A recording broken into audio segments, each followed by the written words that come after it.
Hello friends, all of you welcome to our English classroom. Today we are going to learn poem number 3.1 If by Rudyard Kipling. Rudyard Kipling was an English journalist and short story writer. He was awarded the Nobel Prize for Literature in 1907 at the age of 42. He was the first writer writing in English to receive the prize. This poem, If, deals with advice given by father to his son. And this poem also a classical and packed with rare optimism, motivation and practical wisdom meant for his son. The poet advises his son to have complete trust in themselves.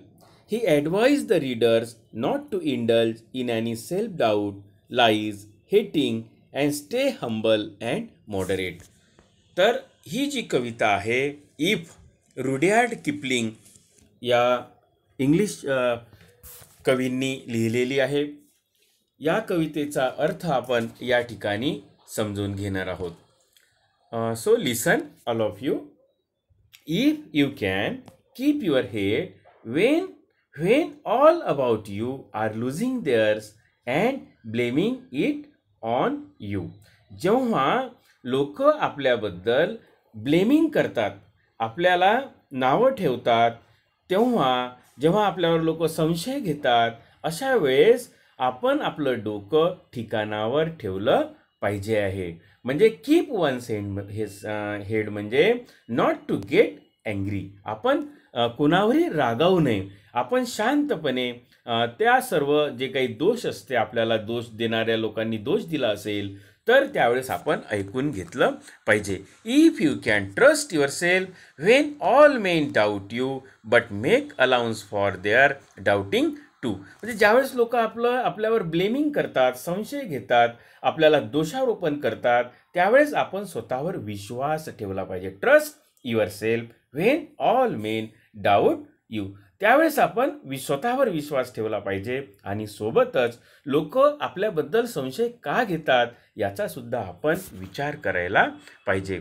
If you can wait and not be tired by waiting. आपण दुसऱ्याला काही वेळ दिला पाहिजे आणि तो वेळ देत असताना आपण थकायला पण नको की आपण त्या एखाद्या व्यक्तीला त्याला सत्य जाणून घेण्यासाठी वेळ देतो आहे. Or being lie about don't deal in lies. बरेचदा तुमच्याबद्दल लोक खोट्या गोष्टी पसरवणार, खोट्या स्टोरी पसरवणार. म्हणजे त्यामुळं तुमच्याबद्दल जे बोलणारे लोक खोट्या गोष्टी पसरवणार, तुमच्यावर दोष देणार.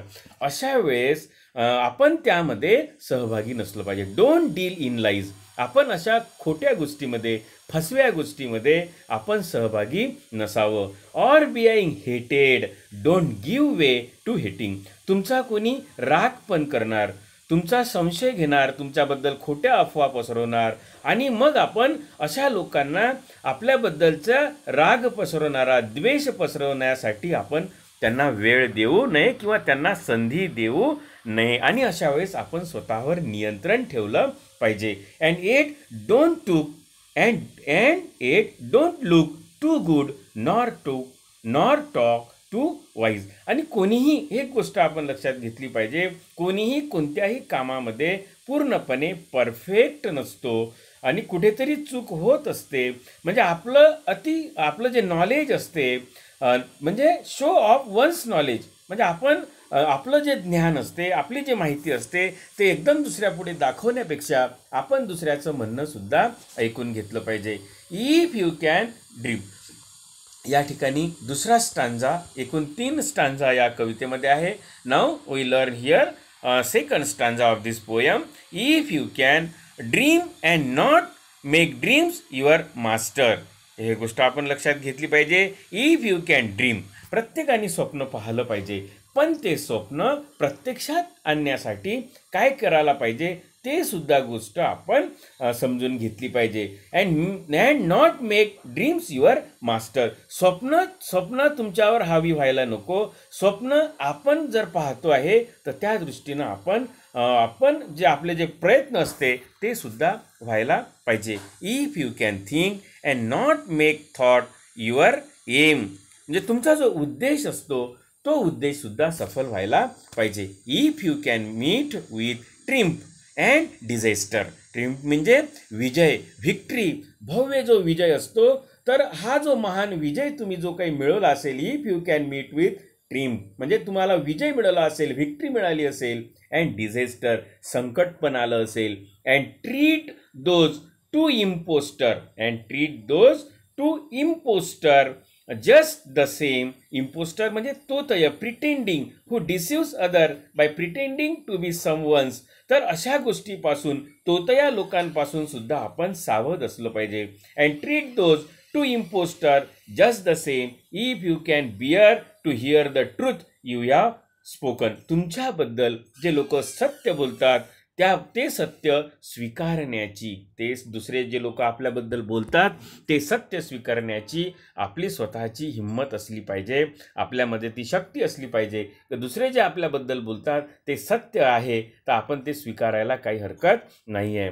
Twisted by knaves to make a trap for fools. काही कनिंग लोक असतात, धूर्त लोक असतात, डिसऑनेस्ट लोक असतात. ते तुमच्याबद्दल समाजामध्ये तुमच्याबद्दलचा अपप्रचार करतात. Twisted by knaves. Twisted by knaves means cunning or dishonest people to make a trap for fools. आणि असे लोक एक सापळा असतात की ज्यामध्ये तुम्ही फसायला पाहिजे अशा दृष्टीनं. Or watch the things you gave your life to broken and stoop and built up em with worn out tools. मग अशा गोष्टीपासून आपण सावध असलो पाहिजे. त्यानंतर last stanza of this poem, त्यानंतर कवीने म्हटलं आहे, if you can talk with crowds and keep your virtue. जेव्हा तुम्ही क्राऊडसोबत म्हणजे लोकांसोबत राहता, म्हणजे if you can talk with crowds and keep your virtue. Keep your virtue म्हणजे आपल्यामध्ये असणारा जो सद्गुण आहे, आपल्यामध्ये असणारा जो सदाचार आहे, आपल्यामध्ये असणारा जो चांगुलपणा असते, ज्याला आपण गुडनेस म्हणतो, आपलं मॉरल आहे, अंडर एनी कंडिशन. तुम्ही कितीही लोकांसोबत राहिले, कशाही प्रकारची जी लोकं असेल, समाजात वावरत असताना वेगवेगळ्या प्रकारची लोकं असतात, काही चांगली असतात, काही वाईट असतात. तर वाईट लोकांसोबत जरी तुम्ही असले, म्हणजेच if you can talk with crowds and keep your virtue, अशा वेळेस आपला जो सद्गुण आहे, आपला जो चांगुलपणा आहे, आपला जो सदाचार आहे तो आपण सांभाळला पाहिजे.